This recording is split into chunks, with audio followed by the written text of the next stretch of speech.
당구, 알퐁스 도데. 병사들은 이틀간이나 전투를 계속한 데다가 간밤엔 배낭을 짊어진 채 쏟아지는 빛 속에서 지냈기 때문에 지칠 대로 지쳤다.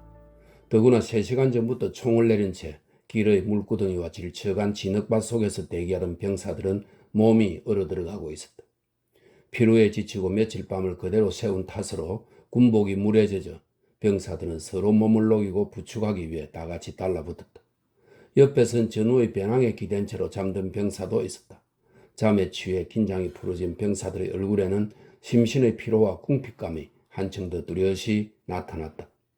비는 내리고 진흙 구렁 속에서 몸을 녹일 불도 없고 배를 채울 음식도 없이 먹구름이 낮이기 드리운 하늘 아래 여기저기서 적병의 기척만이 느껴질 뿐이었다. 엄울한 풍경이었다. 무엇을 하는 것일까? 무슨 일이 일어나는 것일까? 포구를 숲으로 향한 대포들은 무엇인가를 노리는 것 같았다. 숨겨둔 기관총들은 똑바로 지평선을 향했다. 공격을 위한 만반의 준비가 갖추어진 모양이었다. 그런데 어째서 공격을 하지 않는 것일까? 무엇을 기다리는 것일까? 병사들은 명령을 기다렸다. 그러나 사령부에서 명령이 내려오지 않았다. 사령부가 멀리 있는 것도 아니었다. 비에 씻겨 산허리에서 반짝이는 붉은 벽돌로 된 루이 13세풍 성곽이 바로 사령부였다. 정령 프랑스 원수의 길을 꽂기에 알맞은 왕후의 궁성이었다. 큰 도랑과 돌축대가 한 길에서 갈라놓은 잔디는 그 뒤로 뻗어올라 돌층계까지 이르렀다. 골고루 깔린 파란 잔디 변두리에는 화분이 줄지어 놓여 있었다. 그 반대편 저택 안쪽에는 소사나무 묘목이 밝은 통로를 이루고 백조들이 헤엄치는 연못이 거울처럼 펼쳐졌다. 탑 모양을 이룬 큰 세장의 지붕 및 숲속에서 공작이며 들꽁이 날카로운 소리를 지르며 날개짓을 하거나 꼬리를 펼쳤다. 주인들은 없었으나 전쟁으로 인해 내버려둔 흔적은 없었다.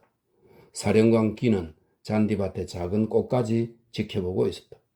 초목들이 나란히 늘어서고 가로수 길의 깊은 침묵과 모든 질서가 유지되었다. 전쟁터 가까이에서 이처럼 깊은 정적을 본다는 것은 너무도 인상적인 일이다. 아래쪽에서는 도로에 불쾌한 진흙을 이겨 올리고 깊은 바퀴 자국을 남기는 비가 여기서는 붉은 벽돌, 푸른 잔디를 한층 선명하게 하고 오렌지 나무잎과 백조의 흰 깃털을 윤기 있게 만드는 정숙하고도 귀족적인 소나기에 지나지 않았다. 모든 것이 빛나고 잔잔했다.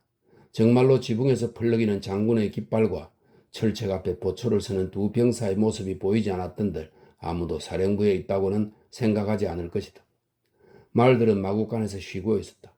여기저기서 눈에 떠있는 건 마부가 아니면 작업복 차림으로 주방 주변을 왔다 갔다 하는 사병 또는 붉은 바지를 입고 넓은 안뜰의 모래를 고무래로 고르는 몇몇 정원사뿐이었다. 돌층계를 향해 창인한 식당에는 식사 후 반쯤 치운 식탁이 있고 구겨진 테들보 위에는 막에 뽑은 술병이며 윤기 없는 빈 컵들이 스산하게 흩어져 있는 것이 보였다. 식사가 끝나고 손님들이 떠난 모양이었다. 옆방에서는 말소리, 웃음소리, 당구공 구르는 소리, 컵 부딪히는 소리가 떠들썩하게 들려왔다. 원수가 당구에 열중해 있었고 그로 인해 부대는 명령을 기다리는 것이었다. 원수는 당구를 시작하면 하늘이 무너지건 무슨 일이 일어나건 중단을 하지 않았다. 당구, 그것이 바로 이 위대한 군인의 결점이었다. 그는 정장을 하고 가슴에는 수많은 훈장을 단 채 식사와 경기와 그록주에 흥분되어 붉어진 뺨에 눈을 빛냈다. 마치 전쟁에라도 임한 듯 그의 표정은 진지했다. 부관들은 정중하게 장군을 둘러싸고 그가 한 번 칠 때마다 감동을 이기지 못하는 표정들이었고 장군이 한 점을 더하면 다같이 기록을 하려고 달려갔고 장군이 목이 마르다면 그록주를 준비하려 들었다. 견장과 군모의 깃털 장식들이 스치고 훈장과 장식건이 소리를 냈다. 정원과 뜰을 향하고 떡갈나무 판자를 댄 천장이 높고 넓은 홀에서 이 정신들의 품위 있는 웃음이며 예절은 콩피애뉴의 가을을 연상시켰다. 그리고 저편 길을 따라 추위에 얼어가고 비에 젖은 채 검은 덩어리를 이룬 때에 찌든 외투의 무리를 다소 있게 만들었다. 장군의 상대방은 짝닮아간 참모부의 대위로 고수머리에 가죽띠를 메고 훌륭한 장갑을 낀 당구에서는 타의 추종을 불허하는 제1인자로 온 세상의 모든 장군들을 전부 이겨낼 솜씨를 지녔지만 자기 상관에 대해서는 존경심에서 겸손하게 나오며 또한 이기지 않도록, 그러나 쉽사리 지지도 않도록 노력했다. 대위는 장래가 촉망되는 장교라 불리는 터였다. 조심해서 잘하게 젊은이. 각하는 15이고 자네는 11세. 그렇게 해서 끝까지 끌고 나가세. 그렇다면 내려오지 않는 명령을 기다리며 멋진 군복을 더럽히고 장식근의 금색을 흩뜨리며 지평선으로 억수같이 쏟아지는 비를 맞고 있는 자네 동료들과 함께 밖에 머무는 것보다는 진급이 더 빠를 걸세. 참으로 숨막히는 게임이었다. 당구공들은 달리고 스치고 엇갈리면서 홍색과 백색이 뒤섞였다. 당구대 측면에 맞으면 적각 튀어나오고 모직물 위로는 불이 나게 굴려다녔다. 그때 갑자기 대포의 포화가 공중에서 번쩍 빛났다. 둔한 포성이 유리창을 뒤흔들었다. 모든 사람이 전율하고 불안한 표정으로 서로 바라보았다. 단지 장군만이 아무것도 보지도 듣지도 못했다.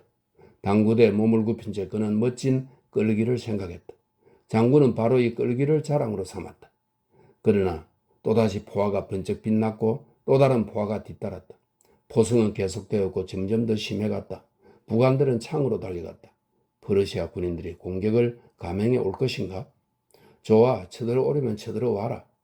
장군은 초크를 칠하면서 말했다. 대위, 자네 차례일세. 참모들은 감동에 몸을 떨었다.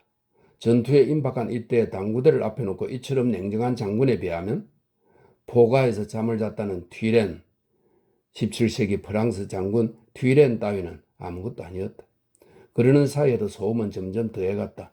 포성의 진동 속에 귀를 찢는 듯한 기관총 소리, 그리고 일제사격의 총성이 더해졌다. 잔디밭 바깥쪽에서 검붉은 연기가 피어올랐다. 뜰 전체가 불길에 쌓였다. 노을랑 공작과 끙들이 우리 안에서 아우성치고 화약 냄새를 맡은 아라비아 말들이 펄쩍 뛰었다. 사령부는 요동하기 시작했다. 계속해서 급보가 들어오고 파발꾼이 뒤를 이어 뛰어들어왔다. 장군을 뵙자는 것이었다. 그러나 장군에겐 가까이 갈 수가 없었다. 앞에서도 이야기했듯이 성부가 나기 전에는 아무도 장군을 방해할 수 없었다. 대위, 자네 차례일세. 그러나 대위는 마음이 혼란스러웠다. 젊은이란 얼마나 가련한 것인가. 바야흐로 그는 사리를 잃고 책략을 망각하여 계속 2번이나 연달아 점수를 따서 그의 이긴 것이나 진배 없었다. 이번에는 장군이 노발대발했다. 놀라움과 분노의 표정이 그의 씩씩한 얼굴에 뚜렷이 드러났다. 바로 이때 말 한 필이 날듯이 뜰로 달려 들어왔다. 진흙투성이가 된 부관 하나가 보초를 밀어젖히고 한 걸음에 돌청계를 넘어섰다. 각하. 부관이 어떻게 맞아들였는지 생각컨대 가관이었다. 노여움에 온몸이 부풀고 쑥탁처럼 얼굴이 붉어진 원수가 큐어를 진 채 창가에 나타났다. 무슨 일이냐 뭐냐, 거긴 보초도 없느냐? 그러나 각하, 좋아, 이제 곧 명령을 기다려 지혜기랄. 그러고 나서 쾅 하고 창문이 닫혔다. 그의 명령을 기다려야 한다. 가엾은 병사들이 기다리는 것도 바로 그것이었다. 바람은 비와 산탄을 사정없이 그들의 얼굴로 몰아쳤다. 몇몇 대대가 괴멸되어 버린 반면 또 다른 대대들은 어째서 전투에 들어가지 않는지 알지도 못하고 무기를 손에 든 채 멍해 있었다. 어쩔 수 없이 명령만을 기다렸다. 그러나 죽는 데는 명령이 필요 없어서 계속 침묵을 지키는 이 큰 저택을 앞에 두고 숲 뒤나 도랑 속에서 병사들만 몇백 명씩 쓰러져 갔다. 그들이 쓰러진 뒤에도 총알은 계속 그들의 몸을 찢고 상처에서는 씩씩한 프랑스의 피가 소리 없이 흘러나왔다. 저편 당구장에서도 싸움은 치열해갔다. 장군은 또다시 우세에 놓였다. 키가 작은 대위도 사자처럼 방어했다. 17, 18, 19 겨우 점수를 기록할 정도였다. 총성은 점점 다가왔다. 장군은 앞으로 한 큐로 끝장낼 터였다. 포탄은 이미 뜰 위에 떨어지고 있었다. 연못 위에서도 포탄이 한 방 터졌다. 거울 같은 연못의 수면이 갈라지면서 피투성이가 된 백조 한 마리가 급에 질려 날개를 퍼덕이며 헤엄쳤다. 이것이 마지막 한 큐였다. 바야흐로 깊은 침묵이 깃들었다. 이제는 자작 위에 내리는 빗소리, 언덕 밑에서 들려오는 어수선한 웅성거림, 그리고 물에 잠긴 도로 위로 급히 지나가는 가축대의 발소리 같은 것이 들려올 뿐이었다. 병사들은 한창 패주 중이었다. 원수는 승부에 이겼다.